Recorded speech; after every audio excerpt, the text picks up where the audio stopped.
Hello, Steve Arts 89 or Trek Boy 89. It's a Star Wars video.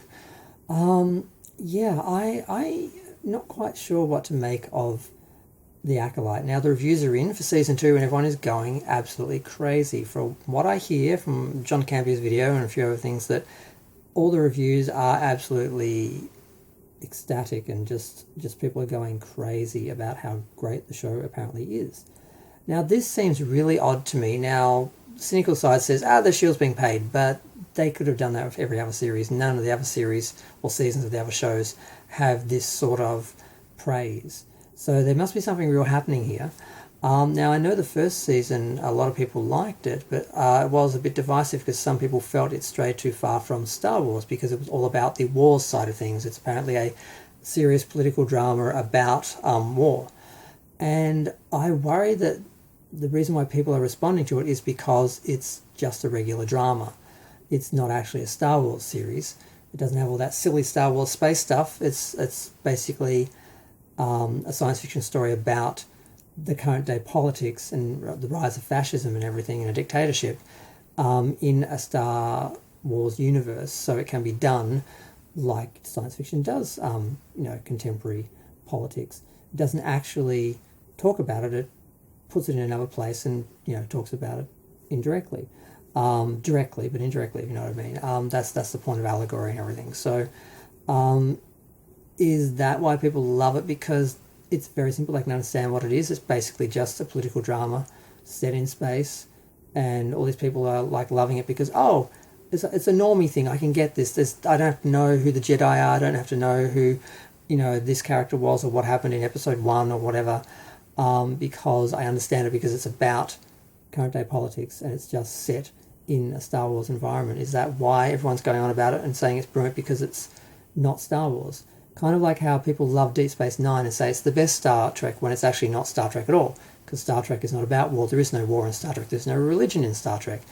And by bringing those things in, bringing contemporary day things in, you just destroy the universe that Gene Roddenberry created, which was a utopian universe where there was no war and peace was, basically our reality, and we went out into the space to explore ourselves and humanity and learn more and teach people, and that was what Star Trek was.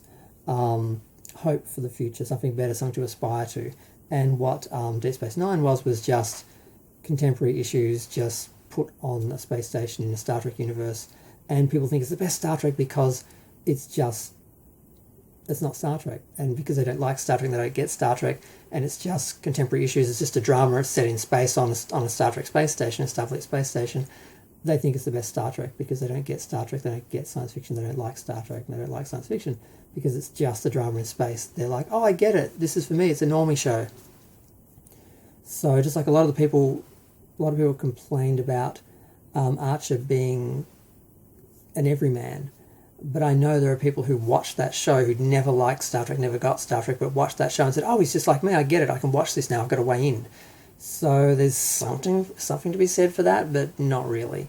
So is that why everyone's praising it and loving it? Because it's anti-Star Wars, it's not Star Wars, it's anti-science fiction, it's just a drama set in space, and people get it, so they can be like, I get this, I understand it, I can praise it because I don't have to actually step out on a limb to actually say it's good, even though it's a fantasy and it's set in this universe and it's got, like they would have to do with a more Star Wars story.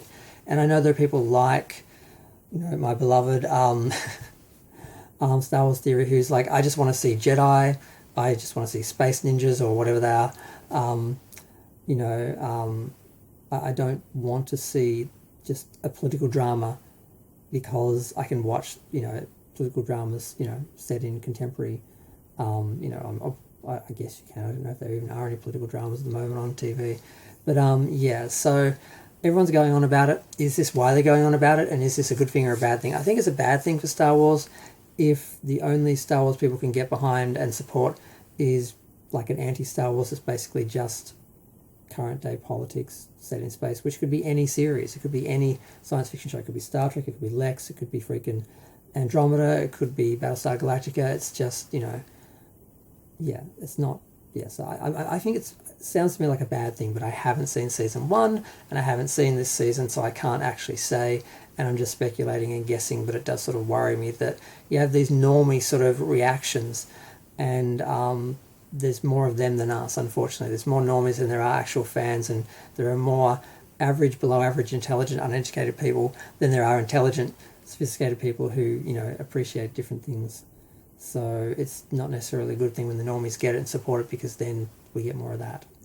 Because there's more of them, and the theory is they're getting a bit more money out of them, but the hardcore fans are the ones who spend the real money on the merchandise and support the shows, not the general normies that check in once and then forget about the show. So I don't know, it's a whole bunch of, it's a whole kettle of fish, a whole, you know, can of worms, and I'm just wondering what this all means, because I haven't seen either of the seasons, so I have no idea. But I'm going to go. Feel free to share, like, comment, subscribe. Let me know what you think. If you've seen season 1, if you've seen season 2, let me know. Thanks. Bye.